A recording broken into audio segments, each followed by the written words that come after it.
Welcome the anointed ones. When the masks fall, the truth doesn't whisper, it roars. Chosen ones, let me tell you something that will shake you. Studies show that the average human lies multiple times a day. But what happens when those lies aren't harmless?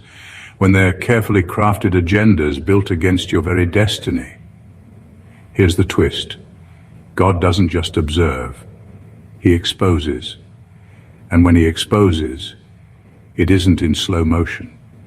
It's in high-definition clarity that leaves no room for denial.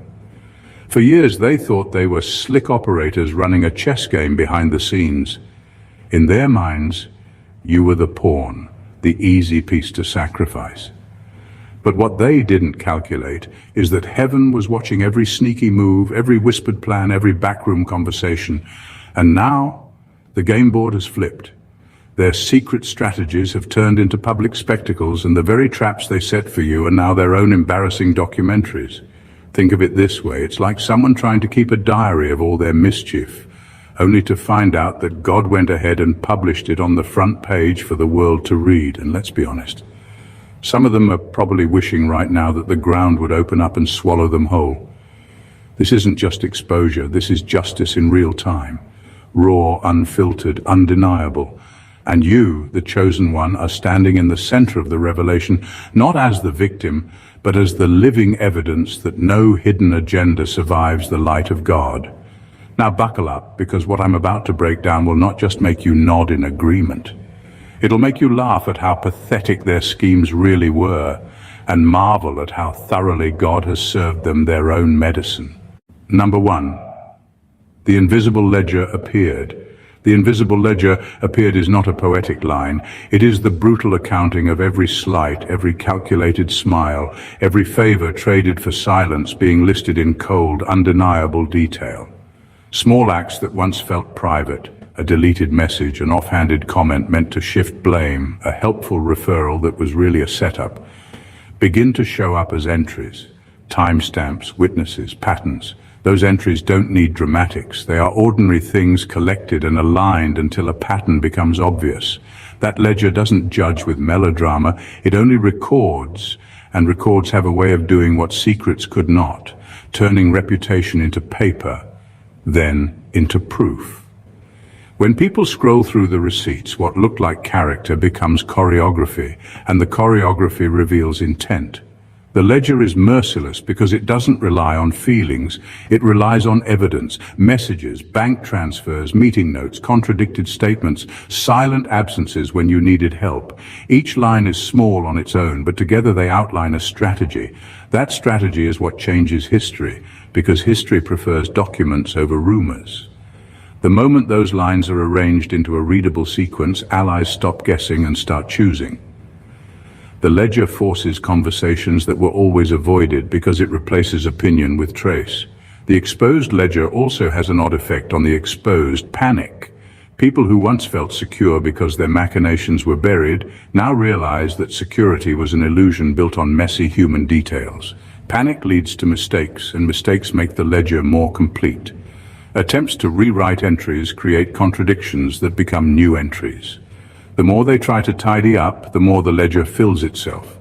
For you, the chosen one, the ledger is a vindication engine. Your truth does not need to be loud, it needs to be consistent, and the ledger rewards consistency. Your ordinary actions, steady honesty, predictable boundaries, clear records of your own, become the contrast that highlights their irregularities. In the days after the ledger appears, institutions and communities that once tolerated covert games are suddenly dealing with transparent data. Rules are enforced, privileges revoked, apologies issued that no longer taste sincere. The ledger doesn't seek revenge, it demands accountability. That demand reshapes relationships and reallocates power. The invisible accounting is simply the universe insisting on balance, but done in a way that cannot be ignored. Methodically, evidentially, and finally. Number 2, their stories began to unravel into evidence. Their stories began to unravel into evidence the moment truth refused to stay buried. For a long time, they were confident that their version of events would stick. They carefully rehearsed the lies, cut out the inconvenient details, and leaned on their alliances to keep the story airtight. But stories have a fragile quality. They need maintenance, repetition, and silence to survive.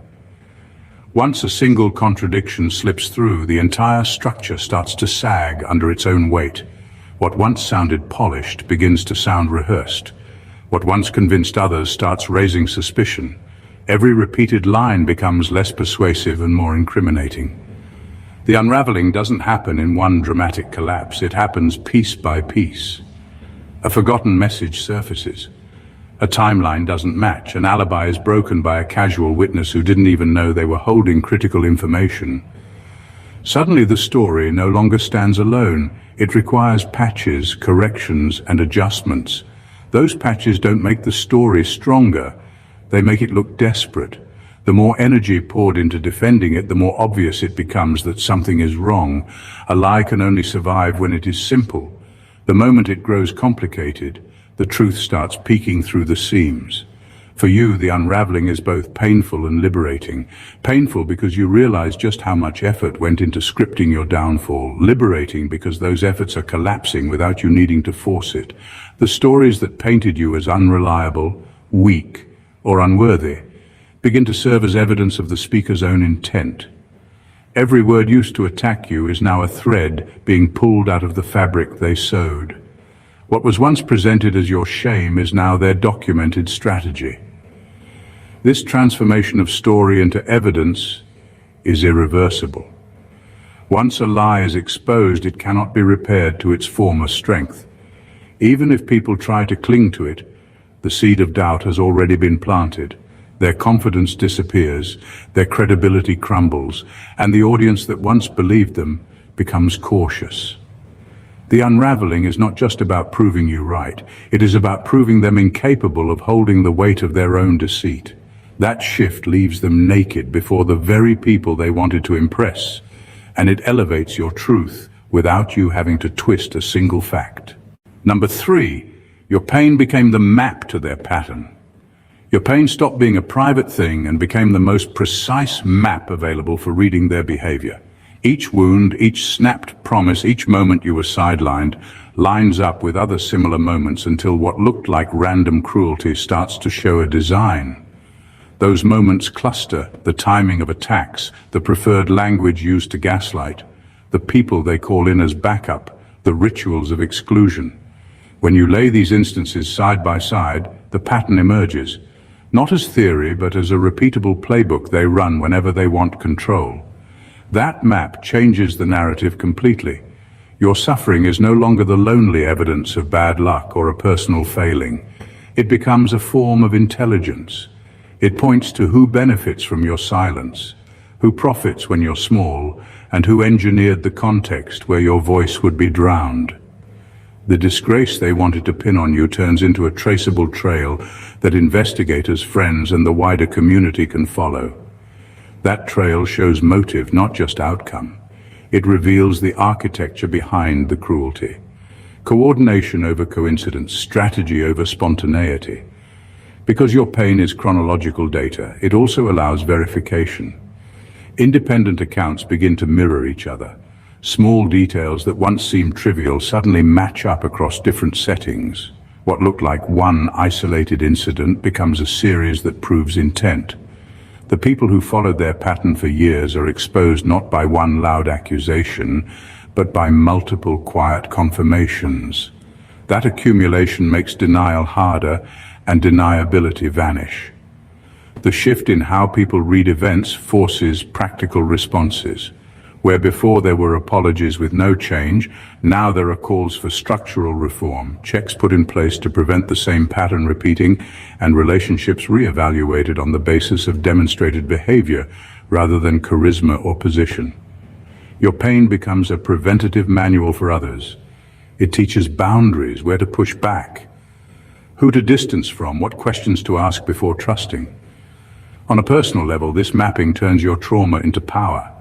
You become less reactive and more strategic because you've been given the blueprint of how they operate. You can anticipate moves, safeguard against recurring traps, and name the pattern out loud so it can't be dressed up again. In that way, your scars do more than mark what happened. They instruct the future. They make sure the next person won't walk the same map blindfolded. Number 4. Karma stopped being a concept and began to be a mechanism. Karma stopped being a concept and began to be a mechanism when consequences moved from whispered threats to visible systems that actually change outcomes. This is not some mystical payoff, it's concrete. Contracts pulled, access revoked, privileges publicly stripped. Those who treated influence like an untouchable currency suddenly find that the banks are closing accounts and auditors are asking questions. When favors are recalled, it's not just social discomfort. It's the removal of practical supports. Introductions disappear. Endorsements are walked back. Sponsorships evaporate. That withdrawal is strategic and surgical. It's designed to cut off the oxygen their schemes depended on. People who built careers on invisible pipelines learn quickly that influence needs maintenance. Once institutions begin to enforce rules, the hidden scaffolding that held corrupt behavior collapses. Boards that once rubber-stamped decisions start demanding documentation. Contracts that were whispered about at fancy dinners end up being read under lights. The structural fallout is what terrifies them the most. When a system responds, it does so in ways that are hard to personalize away. A rescinded contract isn't a rumor you can charm your way out of. It's money and status removed in broad daylight. This mechanized karma also forces accountability beyond the individual. Organizations review who signed what, who benefited, and how oversight failed. That means risk assessments, policy changes, independent reviews, boring-sounding things that are fatal to secret deals. People who once navigated by favors and back channels now face standardized processes that don't care about charisma or charm. The rules favor transparency, and transparency is the opposite of what they relied on. The psychological effect is brutal and immediate. Those who profited from the old system feel exposed, not because they're morally guilty in some ethereal sense, but because the foundations of their power are literally being removed. Fear replaces arrogance, and fear makes people reckless. They make errors that feed the mechanism further. Meanwhile, communities and victims see practical results rather than symbolic gestures. Restitution negotiations, reinstated rights, and public disclosures that prevent repeat offenses. For you, this shift from poetic karma to functioning mechanism means justice becomes predictable and enforceable. It changes what people expect when wrongdoing is revealed. Instead of hoping for closure, you see procedures that deliver material correction. That certainty is dangerous to abusers, because it strips away the cozy myth that power protects you indefinitely. The mechanism doesn't gloat, it executes. An execution, unlike rumor, shifts power, reallocates resources, and writes new rules for the future. Number 5. Witnesses shifted from fear to testimony. When witnesses move from fear to testimony, the whole hidden machine that protected abusers loses its fuel. People who once stayed quiet did it because silence felt safe, safer than rocking a boat that could sink their career, reputation, or relationships. But once the balance shifts and the risk of remaining silent outweighs the risk of speaking, those same mouths become a flood of confirmations. Testimony is not just words, it's a network effect. One person's truth loosens another's tongue, and what was once a handful of whispers becomes a chorus that authorities, communities, and the public can no longer ignore. The change is practical and immediate. When a former ally steps forward, they bring context, dates, names, behaviors, patterns. Those details make allegations verifiable instead of speculative. Investigators stop circling rumors and begin constructing timelines. Employers and institutions stop treating complaints as interpersonal problems and start treating them as systemic failures. The ripple from one brave voice often triggers formal inquiries, audits, and legal reviews that were previously considered impossible to open. Shifting from fear to testimony also exposes the social calculus that kept abuse hidden. People who defended the abuser because of loyalty, debt, or shared advantage suddenly face a moral and legal ledger. Silence now looks like complicity, and complicity carries consequences, formal sanctions, loss of credibility, and the social shame that follows being on the wrong side of history. The realization accelerates more testimony because nobody wants their name attached to cover-ups later. Another consequence is the erosion of plausible deniability. Abusers relied on ambiguity, conflicting accounts, private conversations, and he said, she said situations. Multiple testimonies collapse that ambiguity into a coherent narrative. Contradictions in the abuser's story become easier to spot, and half-truths no longer hold weight. The witnesses' combined accounts turn scattered incidents into a consistent pattern that institutions must address. For victims, witness testimony shifts the emotional landscape. Vindication arrives with practical benefits. Corroboration makes legal cases stronger, community support becomes tangible, and the pressure to prove every detail alone disappears. That support reduces isolation and prevents abusers from reasserting control through intimidation. Once witnesses start testifying, the support architecture that protected wrongdoing begins to fail fast. Relationships built on mutual protection crack, careers tied to silence unravel, and the social networks that sustained abuse dissipate. Testimony changes the system by replacing fear with records, isolation with solidarity, and secrecy with consequences.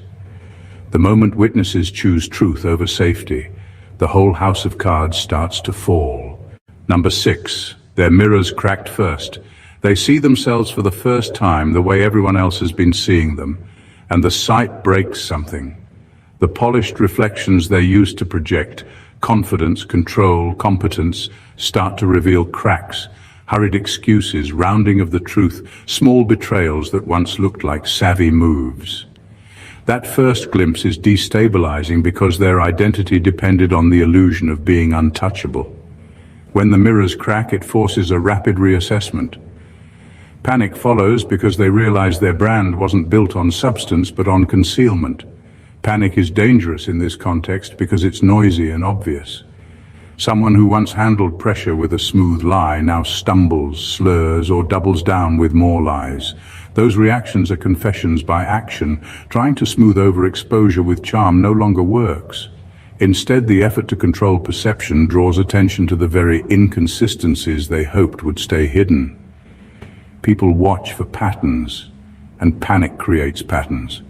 Frantic calls, deleted messages, contradictory public statements that investigators and neighbors log like repeating beats on a metronome. Every hurried move becomes another fragment of proof. The psychological mechanics are simple. Their self-image depended on controlling narrative. Loss of control forces them into survival mode, and survival mode favors short-term fixes over long-term defense. That's why mistakes multiply. They cancel one commitment and forget to cancel another. They correct a lie publicly and then contradict it privately. They issue a half-hearted apology that contains a self-justification in the same breath. Those are not clever cover-ups. They are the involuntary tremors of someone who can no longer keep the act aligned. Another consequence is reputational feedback. When others see panic, trust evaporates quickly. Allies who once benefited from association start distancing themselves, not always out of virtue, but from self-preservation. The network that once absorbed small embarrassments now treats every slip as a liability. That withdrawal accelerates the collapse because isolation breeds poorer decisions and fewer people to advise soberly. Meanwhile, the exposed person misreads the moment as urgency rather than as consequence. Their haste to patch things becomes evidence of guilt. Attempts to reframe the narrative invite scrutiny because people naturally compare the old polish with the new panic and notice the differences. The mirrors cracked first because image control was always the fragile layer over a weak core. When that layer breaks, what remains is the raw pattern of behavior, and panic makes that pattern unmistakable. Number 7. You became the uncomfortable moral standard. You became the uncomfortable moral standard the moment your consistency exposed the gap between their words and their reality. They relied on appearances, speeches, gestures, public devotion, and scripted kindness to set themselves up as the moral compass in the room. But while they were curating an image, you were simply living. You didn't have to stage your choices. Your integrity showed up in small, repeated actions. How you handled conflict, how you kept your word, how you refused to trade truth for temporary advantage. That quiet authenticity has now become the measuring rod against which their performances look shallow. This dynamic is not about perfection, it's about credibility. They crafted reputations on borrowed virtue, but reputations without roots can't survive scrutiny. The more people compare your steady record with their curated facade, the more the contrast embarrasses them. Their inability to live up to the very standards they imposed on others creates a deep discomfort. That discomfort is magnified in public, where authority relies on recognition. They can no longer posture as the righteous one without someone recalling how you handled the same situation with more honesty and less noise. The shame doesn't come because you exposed them directly.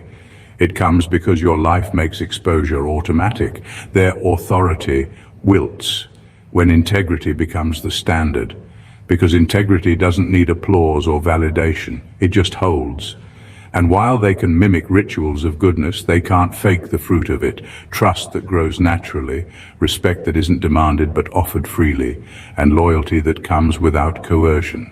These are things your presence creates, and they can't replicate them no matter how hard they perform. The public effect is destabilizing.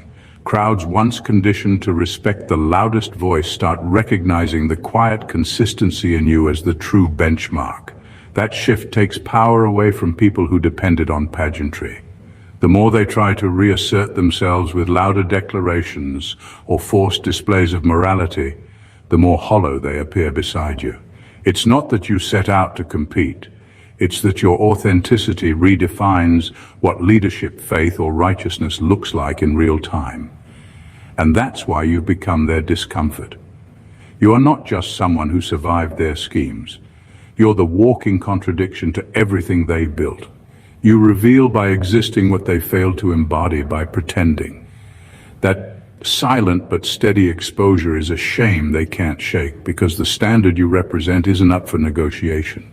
Number 8, power rebalanced, not replaced. Power rebalanced, not replaced, means the story doesn't end with one group falling and another taking their spot. That would only recycle the same old cycle of dominance, just with different names attached. What actually happens is more profound. The entire framework for who gets to speak, who gets heard, and who sets the narrative shifts. The privilege of controlling perception no longer belongs to a few smooth operators who bend truth to their advantage. Instead, reality begins to be defined by structures of accountability that don't bend as easily. This reset is uncomfortable because it forces a new kind of literacy. Those who thrived in shadows now have to function under lights, and many of them simply can't. They were never good at substance, only at strategy. When transparent rules become the measure, strategy alone is no longer enough. They need consistency, credibility, and verifiable proof. Without it, their positions at the table don't just shrink, they vanish. The seats don't stay empty either. They're filled by voices who can function under scrutiny, who are able to withstand being fact-checked and still stand tall. That's what makes this moment different. It's not about replacing one manipulative figure with another. It's about changing the environment so manipulation itself doesn't thrive anymore. Systems evolve, whether in families, institutions, or communities, and they stop rewarding silence, favoritism, or half-truths. They start rewarding transparency, reliability, and results that can be confirmed rather than claimed. The rules of engagement change, and suddenly the old tricks feel outdated and even laughable. For the chosen ones, this shift is vindication with permanence. Instead of waiting for the next storm of lies or the next cycle of sabotage, you find that the playing field itself is different. It no longer bends against you by default. The people who try to define you with distortions lose their grip because reality isn't theirs to script anymore. That power redistribution forces everyone to show their receipts, not just their rehearsed personas. The most unsettling part for those who once held sway is this: the door doesn't reopen for them. Once credibility collapses in a transparent system, it doesn't come back through charm or intimidation. It is gone for good. And that permanence means this reset isn't just your win. It's a restructuring of power that ensures fairness outlives the moment. Number 9, their alliances began to fracture by interest, not loyalty. Their alliances began to fracture by interest, not loyalty, because exposure always tests the glue that holds relationships together. Many of the people who stood shoulder to shoulder with them weren't bound by shared values, but by shared benefits. They moved as a unit only because there was something to gain: influence, access, money, protection, or the illusion of power. Once the hidden agendas came into the light, that bond weakened instantly. The question each ally began asking wasn't, "Do I believe in this person?" but, "Is it still safe or useful for me to stand with them?" That shift is lethal to false alliances. When interest is the binding agent, it evaporates as soon as the cost of association rises. Nobody wants to go down with a sinking ship, and the ship sinks fastest when reputations are on trial. People who once defended them passionately start softening their language, distancing themselves, or even denying they were ever close. These cracks are not subtle, they're loud. The same voices that used to echo their lies suddenly fall silent, or worse, flip sides to save themselves. The beauty of this fracture is that it exposes truth in ways no argument ever could. You no longer have to guess who was genuinely for you and who was there for convenience. The unraveling separates wheat from chaff without you lifting a finger. Those who stood with them out of loyalty disappear quickly, while those who stood with you out of truth remain unshaken. It's a purification process. Only what is real survives. The collapse of these alliances also leaves them vulnerable in ways they never anticipated. They were used to being insulated. If one person faltered, another would cover. But when self-preservation takes over, nobody covers anyone. Each person scrambles for their own survival, often exposing more secrets in the process. The alliance becomes a liability instead of a strength, a circle of suspects instead of a wall of protection. For you, the chosen one, this moment brings clarity and release. You are no longer battling a crowd, you are watching a crowd battle itself. The masks fall not just from individuals, but from the entire network. What remains visible is who was truly aligned with you by principle, not by profit, and that kind of clarity is priceless because it means you never have to wonder again. Number 10. The legal and spiritual streams converged. When the legal and spiritual streams converged, accountability stopped being a private ache and became a public protocol. For years, people who harmed you could hide behind spiritual language, invoking forgiveness, destiny, or divine timing, to deflect responsibility and delay consequences. That space allowed abuse to be framed as mystery or fate, and it let systems of power shrug off basic demands for fairness.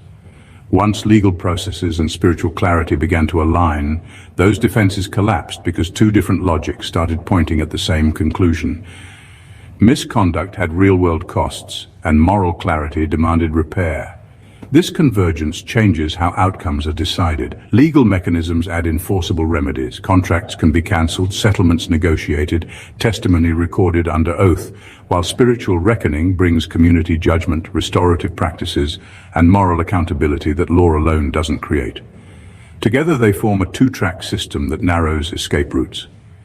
Where the law can strip titles or rescind privileges, spiritual reckoning withdraws social license and trust. The combination is decisive because it hits both the wallet and the standing that sustained abuse. Practical consequences follow quickly.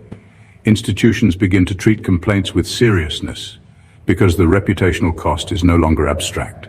Faith communities and leaders start asking for transparency because their integrity is at stake.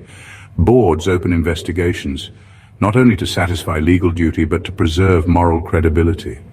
Religious language stops being a shield and becomes a standard to measure behavior by. That shift makes reconciliation meaningful rather than performative.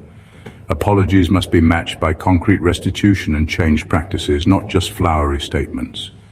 For victims, the convergence provides a rare kind of closure. Legal validation confirms facts in a formal way, while spiritual acknowledgement restores dignity in a moral and communal sense. Together they replace isolation with both procedural support and communal recognition. This dual validation changes recovery. It gives victims the tools to rebuild materially and the community framework to heal socially and spiritually. For abusers, the moment is irreversible. The safety nets that relied on ambiguity and deference no longer hold. Legal exposure tightens the noose, and spiritual condemnation cuts off the social oxygen that once allowed them to operate. The result is a finality that feels inevitable. Systems respond, communities reckon, and privileges are recalibrated. When these streams meet, the aftermath is not a temporary spectacle, but a restructuring. It rewrites who gets to speak for morality and who must answer to law. That alignment doesn't seek vengeance. It enforces responsibility in both written code and communal conscience. And that double pressure turns reckoning into real lasting change. Number 11. Your reputation became a shield and a weapon. Your reputation stopped being just a story people told about you and turned into a functioning defense. Years of steady behavior, small honest choices, and consistent boundaries accumulated into a record that could be pointed to when others tried to rewrite history. Instead of being cornered into refuting every accusation one by one, you simply leaned on a visible trail of conduct that made wild claims look ridiculous. That clear testimony, emails kept, promises kept, meetings documented, calm responses under pressure, became armor you didn't have to put on in a moment of crisis. It was already built into how people remembered you. That armor works in two ways. First, it blocks attempts to wound your credibility because accusations collide with a pattern that doesn't match them. When lies meet decades of predictable behavior, the lies lose traction fast. People who raise false narratives find themselves explaining why their version conflicts with a consistent record that others can verify. Second, your reputation becomes a weapon in the hands of truth. It allows you to push back without yelling because evidence carries weight where outrage only creates noise. A steady history disarms smears and allows institutions to respond quickly and decisively. The shift also changes how people approach you. Those who once sought to exploit your vulnerability now have to calculate the cost of dealing with someone whose track record is public and respected.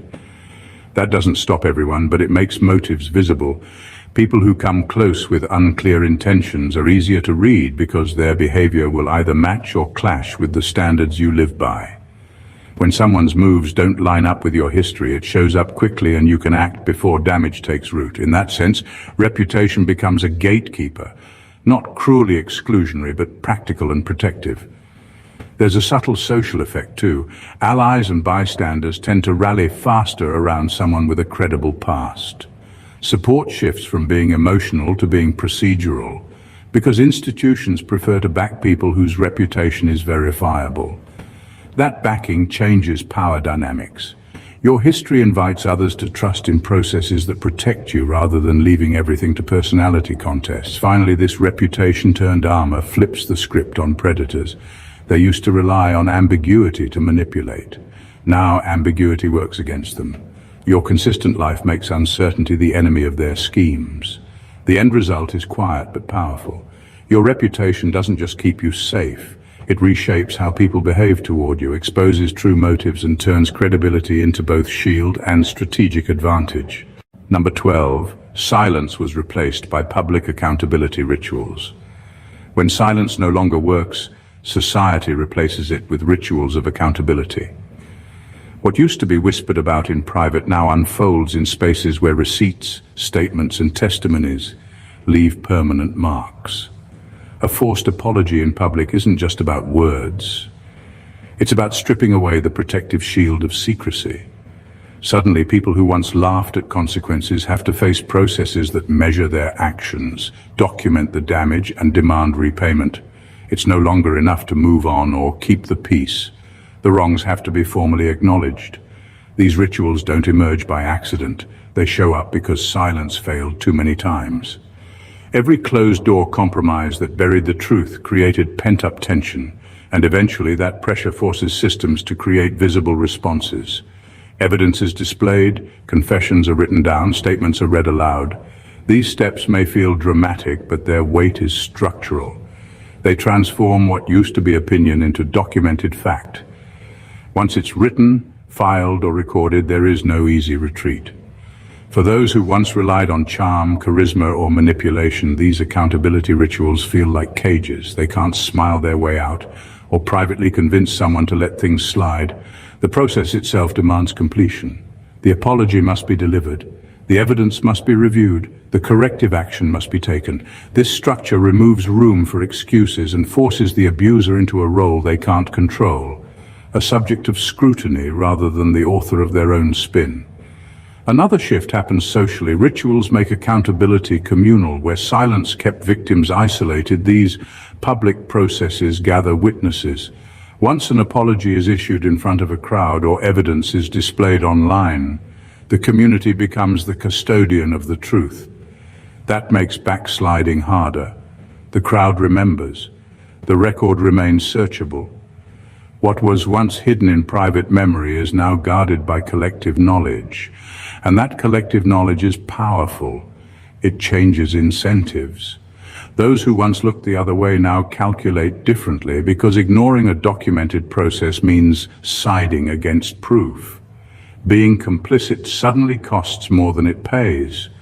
Abusers find that the very stage they once dominated now works against them. The result is not just punishment, it's transformation. By replacing silence with ritualized accountability, systems train communities to recognize harm and demand repair automatically. This shift strips exploitation of its favorite disguise, secrecy, and ensures that the performance of justice becomes a structural barrier against repeat offenses. Number 13. Freedom emerged as a side effect, not a goal. Freedom came in a way you never expected. Not as a prize handed to you, not even as something you were actively chasing, but as a natural consequence of everything collapsing around those who tried to control you. You weren't running after liberty. You were just trying to keep your head above water, to live without betraying yourself. That was the focus: honesty, survival, and holding on to the smallest thread of dignity while navigating through systems stacked against you. And then, almost quietly, freedom showed up. It wasn't a dramatic breakthrough moment. It wasn't about fireworks or someone declaring you free. Instead, it was the slow erosion of the structures that kept you boxed in. The lies lost credibility, the alliances holding them together fractured, and the endless manipulations became too exhausting for their own architects to maintain. What once seemed like a fortress turned out to be more like rotting scaffolding, sturdy looking from the outside but collapsing the moment truth started shaking its foundations. And in that collapse you discovered you had space to breathe. That space was freedom. What makes this kind of freedom different is that it isn't theoretical, it's practical. You don't celebrate it by making big speeches about liberty, you live it in small daily choices. You no longer have to check over your shoulder before speaking truth. You don't spend hours rehearsing defenses against accusations that never fit your character in the first place. You aren't performing to meet shifting demands of those who secretly resented your existence. That invisible weight lifted, and in its absence you realized you'd been carrying chains you didn't even recognize as chains. And here's the irony. Freedom was their nightmare, not yours. The ones who tried to orchestrate your boundaries assumed that keeping you tied up was necessary to preserve their advantage. When those ties broke, it wasn't just that you were freer. It's that they lost their grip. What they thought was control turned out to be dependency. Your survival without compromise exposed how fragile their power really was. So freedom wasn't the finish line you aimed for, it was the unintended side effect of exposure. The chains didn't snap because you yanked them, they fell apart because they were already rusting under the weight of truth. And now you walk lighter, not because you set out to win freedom, but because truth bulldozed the machinery that once kept you trapped. Number 14, a new precedent was established, not for you alone. When exposure happens at the level you endured, it doesn't just resolve your story, it rewrites the conditions for everyone who comes after. That's the hidden power of precedent. It transforms a private battle into a public reference point, a benchmark against which future actions will be measured. Suddenly, it's not only about your vindication, it's about creating a record that predators and opportunists will have to weigh before they even think of trying the same tricks again. This kind of precedent is stronger than a single punishment. Punishment addresses one wrongdoer. Precedent shapes the decisions of countless potential wrongdoers. It becomes a living deterrent, a line in the sand, drawn by the exposure itself. The message is unmistakable. This is what happens when you cross these lines. And once that message is written into social memory, it can't be easily erased. What makes precedent powerful is that it multiplies over time. Institutions, communities, and even individuals look back at outcomes to decide their next moves.